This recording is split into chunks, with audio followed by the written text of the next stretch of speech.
ururka la yiraahdo biyo dhacay group ayaa deeqalabka elektrooniga ah waxa ay soo gaarsiiyeen dugsiga Sheekh Cali Ibraahim ee magaalada Hargeysa taasi oo ku soo deeqay mid kamid ah ardaydii wax ku baratay dugsigaasi kana mid ah qurbajooga dalka Sweden deeqdani oo isugu jirtay 20 kombiyuutar printero iyo agab kale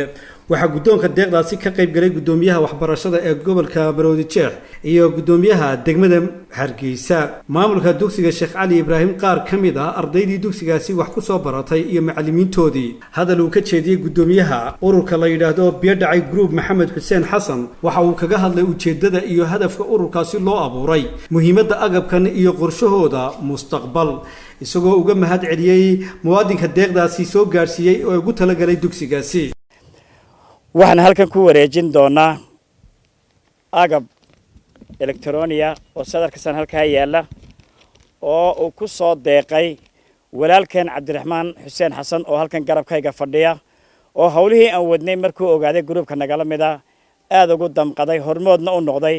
walaalaha ka baxay iskuulkani inay wax ku celiyaan dugsiga ay ka baxeen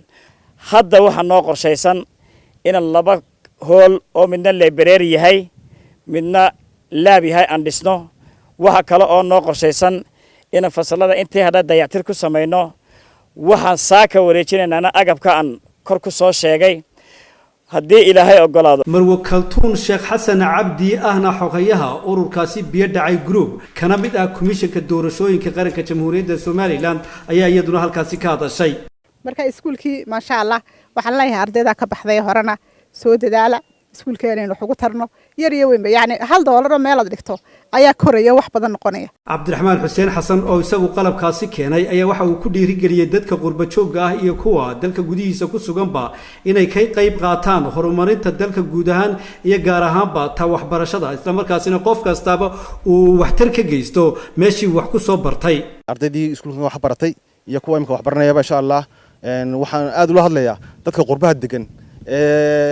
awoodi kara waxyaalaha ay mataqaanaa aan ku adkayn inay soo tabarucaad soo sameeyaan oo soo ururiyaan wax soo ururin karaan kuna soo deeqaan wadankoodina aan iloobin gudoomiyaha waxbarashada ee gobolka Maroodijeex Axmed Shariif Ibraahim iyo gudoomiyaha waxbarashada ee degmada Hargeysa Aamina Casayr Magan ayaa uga mahad celisay ururka biyo dhacay group iyo muwaadinka deeqdani keenayba waxaana ay ku bogaadiyeen sida ay dadaalka ugu jiraan waxtarka dalkooda iyo halkii ay wax ku barteen talaabadan oo tusaale u noqonaysa in kala tiro badan gudoomiyaha waxbarashada gobolka iyo ka heer degmo ayaa waxa ay tilmaameen siyaasadda wasaaradda waxbarashada ee ku jihaysan dhiirigelinta waxbarashada soo dhaweynta cid kasta oo ka qayb qaadanaysa horumarka waxbarashada tiin hawl wanaagsan baad qabateen waan soo dhaweynaynaa